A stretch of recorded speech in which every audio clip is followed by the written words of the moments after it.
Good afternoon. আজি টিঙৰ ওপৰত উঠিছোঁ।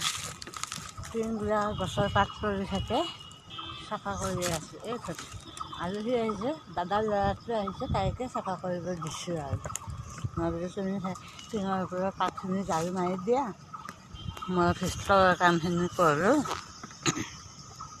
যাবলৈ গৈ মই দুদিনমান কাৰণে আনিছোঁ আৰু হাই ছেকেণ্ডেৰী পৰীক্ষা শেষ হৈছে, সেইকাৰণে লৈ আহিছোঁ। নহ'লে এইখিনি চাফা কৰি থৈ দিয়া, পাতবিলাক জমা হ'লে ভিতৰত বিচনা চিচনা পানী পৰে, সেইকাৰণে ভতিজাজনী চাফা কৰিব দিছোঁ আৰু এই মই তলৰ কামখিনি কৰি লওঁ। সেই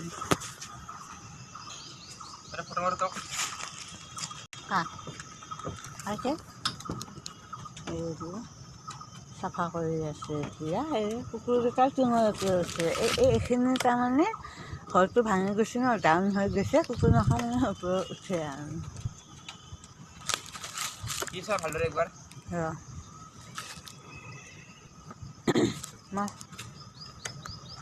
আমাৰ ওচৰত চব পাহাৰে চব পাহাৰৰ ওপৰতে থাকোঁ। ওপৰত আৰু গান্ধী মন্দিৰটো আছে, আমি ইফালেদি গান্ধী মন্দিৰলৈ যাব পাৰোঁ।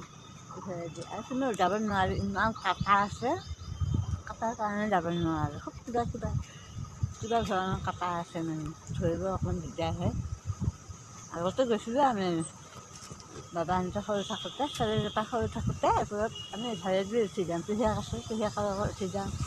তাৰপিছত বৰদেউতাকৰ ছোৱালী ল'ৰা লগ লাগি ওচৰৰে আৰু আছে দুজনমান, সিহঁতে আহে, একদম ইফালেদি উঠি গান্ধী মন্দিৰ হেৰিলৈ নাযাওঁ, ৰাস্তাটো মানে সেই চব দেখা পাওঁ আমাৰ ইফালৰ পৰা।